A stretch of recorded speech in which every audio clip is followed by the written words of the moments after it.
right, welcome back to chemistry, everyone. Let's continue our learning check that we started in the last video. So we said that we can use solubility rules to predict whether a solid, which we also call a precipitate, forms when two solutions of ionic compounds are mixed. And this is really what this is a precipitation reaction. So we're figuring out, okay, does a precipitate form, does a solid form when these two things react? And if so, what is that solid? What is that precipitate? Okay. So the key for this one is to split these up first into their individual ions. Remember, these are both ionic compounds, okay? So we've got cations bonding with anions, and then they're going to switch partners. So remember I said that a precipitation reaction is actually a type of double replacement reaction or double displacement reaction. So actually what's going to happen is here's my cation in yellow and my anion in blue. And what happens is those cations are going to switch. It's a double displacement reaction. So we're switching those two things. So let's go ahead and break these up into their individual ions. So step one, write the ions of the reactants. So when these are broken up into their individual ions, what are they? What are they? So let's actually do this up here. So NO3, what is NO3? Yeah, it's nitrate. What's the charge on nitrate? 1-. Yeah, how did you know that? It's one of those ones that you were asked to memorize, okay? One of those polyatomic ions, okay? What about lead? Does lead always form the same charge?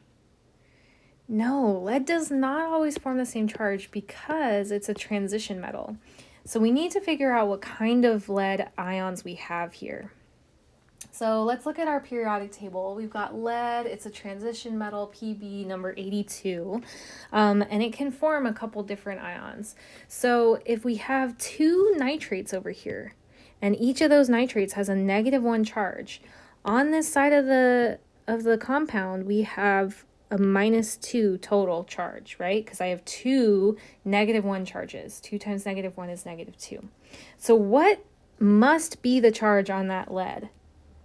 Yeah, it has to be +2 because these have to cancel out. That's the reason that they like to bond together. They want to be neutral. So let's put 1+ here. Oh, I'm sorry. 2+. 2+. Oh my gosh. Yeah, 2+. We need lead has to be in the form of a 2+ cation because we have to counteract that -2 charge from those two nitrate ions.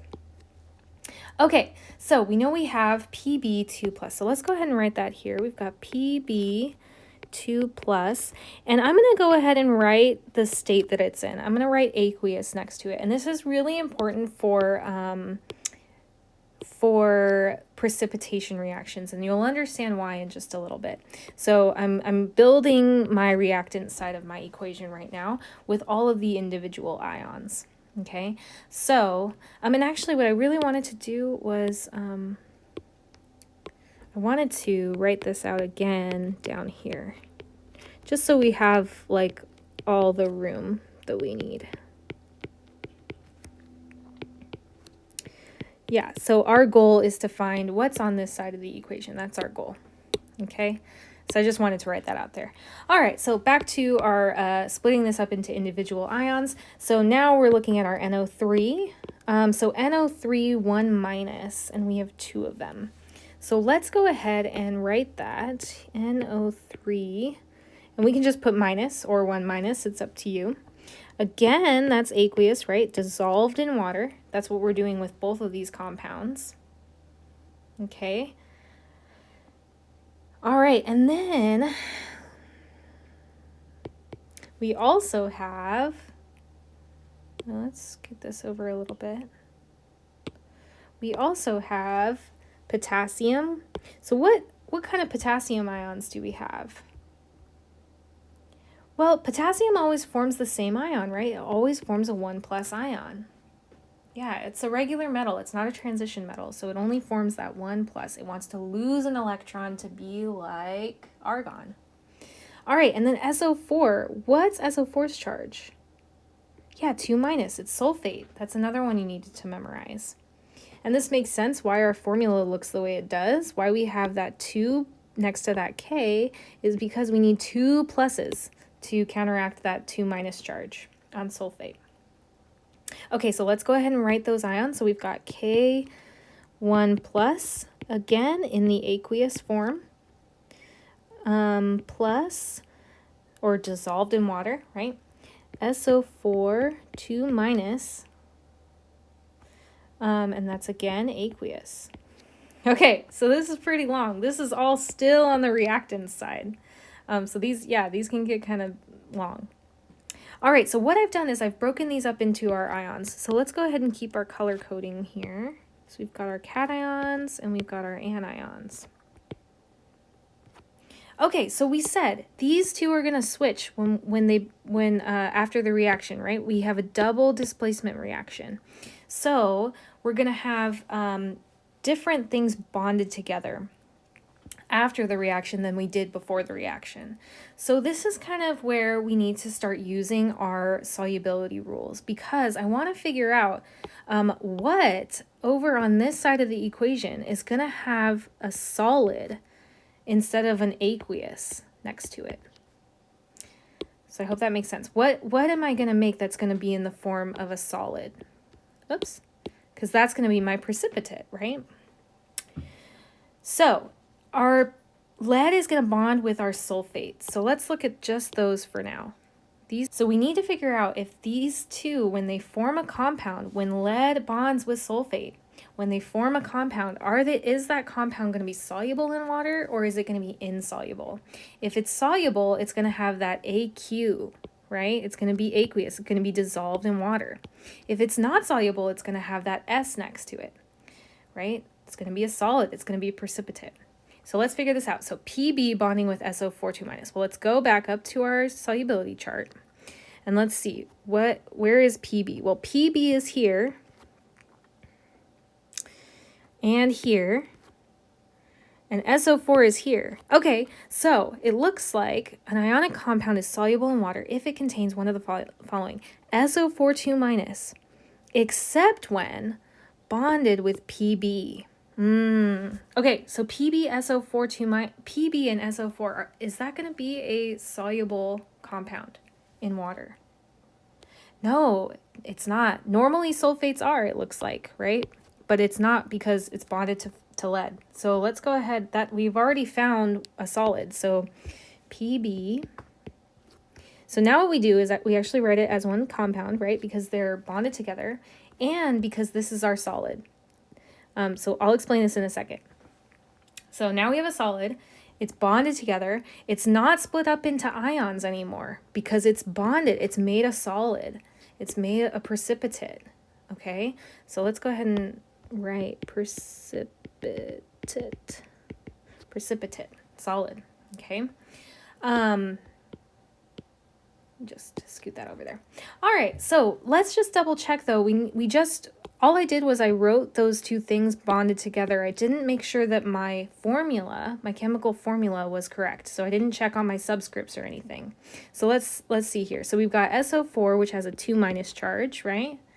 Bonded with lead, which had a 2 plus charge, right? We said that those are the type of lead ions we had here. Okay, so actually, I don't need to write any subscripts down here. Why is that? Yeah, actually, this is already neutral. Yeah, our 2 pluses are going to cancel with our 2 minuses. Okay, so it's going to be a neutral compound. So we can actually erase that, and we can be confident that that is what we're forming, and that it's our precipitate. Okay, so we're going to leave it like that. We're not going to split it up into ions because it's not in ions anymore. It's formed a solid. It's not aqueous. All right, so we leave our solid like that. Now, let's check our other two things that are bonding. So remember, these two switched. Actually, I wanted that to be in green. So remember, these two switched. And now we have K bonding with NO3. So let's check these out. So are these going to make a solid? Are they going to precipitate in solution? Or are they soluble in water? So let's check. So K and NO3, potassium and nitrate. Go back to our chart, our trusty little chart. I see nitrate on here. So it looks like nitrate. So, okay, an ionic compound is soluble in water if it contains one of the following. Nitrate. I don't even see any exceptions. There's no exceptions listed. So it looks like anything bonded to nitrate is going to be soluble. We also have K, which it looks like is always soluble as well. So, okay, so what's our... Are we making a precipitate with those two bonding together? No. They're actually still going to be in their ion form. And their ions as just ions. So let's go ahead and write those in there. So we've got K1 plus aqueous still, right? We said it's not forming a precipitate. Plus NO3 1 minus. Or I'm sorry, I guess I'll write it like I wrote it. Yeah, let's just put the 1 minus there because I put the 1 plus on the K. And then let's just add it here. Okay, so NO3 1 minus aqueous. Okay, all right. Another thing we need to do is we need to make sure that our equation is balanced, okay? Because we haven't done that yet. So I've written what goes on the other side, and now I want to go ahead and balance this equation. So remember, we need our... We're still not gaining or losing any atoms, so we need our equation to be balanced.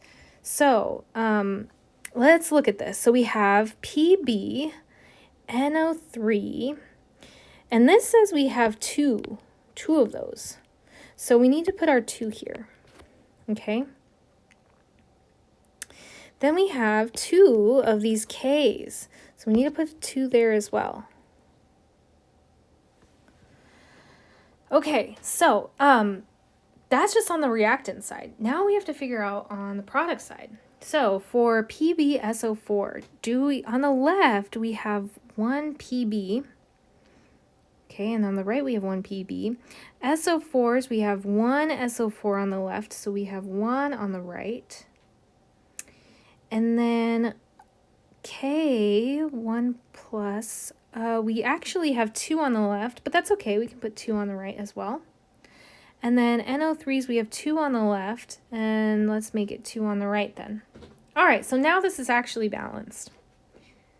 Okay, so this entire equation here, that entire equation is called our ionic equation. What does that mean? Well, it means that we split up all of our ions into their individual ions, except for our precipitate, because we want to show that that's our solid that's formed, okay? So our ionic equation. So as chemists, though, this equation is fine, but it's really long. And we actually don't really care about anything that's not, quote unquote, participating in the reaction. What do I mean by that? So anything that I see on the, let me get rid of this color coding. Anything that I see on both the left and right side of the equation is the same before as it is after. So it didn't react. It didn't do anything. And what we call those ions that just hang out and are the same on both sides, we call those spectator ions. So it's the ions that are just kind of hanging out in solution, but they're not actually participating in the reaction. They're not actually the ions that are forming our precipitate. Okay, so what are those ones in this reaction? Well, nitrate is the same on both sides. Oops, I pointed at the wrong one. Nitrate is the same on both sides, right? And so is potassium. Okay? Those are the same on both sides. So those are actually called our spectator ions, and we actually cross them off because we don't care about them. So let's do that. So let's cross them off. Cross, cross, cross, cross. And that helps us write our net ionic equation. So our net ionic equation is just taking the parts that we did not cross off and showing that. So net ionic equation. So let's go ahead and do that. So we have anything that's not crossed off. So we have Pb2 plus, whoops, Pb2 plus in the aqueous, plus SO4 2 minus, 2 minus, also aqueous, gives PbSO4 solid. Okay. And let's check that this is balanced. It should be. So we got one lead, we got one SO4, one SO4. Great. Okay, so this whole thing would be called our net ionic equation. Let's actually scoot this down a little bit.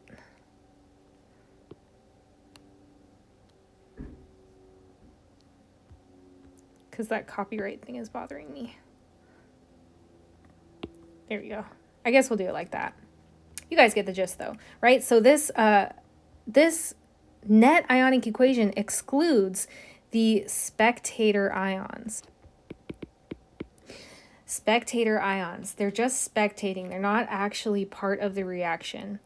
For those of you who like to play video games, you could think of it as like when you're spectating a video game, like you're not actually playing the game. So that's kind of what's happening here. They're just there. They're not actually part of the reaction. So we don't care about them quite as much. So in the future, you will be asked to be able to write both the ionic and the net ionic equations.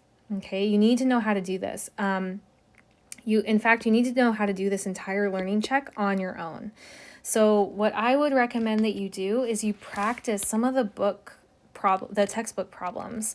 And I think the best one would be on page 325, looking at 9.31, page 325, looking at 9.31 and 9.32. Okay, those will help you out a little bit if you want some more practice with this. Okay? All right, I hope that makes sense. And if you have any questions, let me know. If you want to practice any of these problems, try them out. And if you have any questions, bring them to me. I'm happy to help you out, or even just do it from step 1. All right, have a good rest of your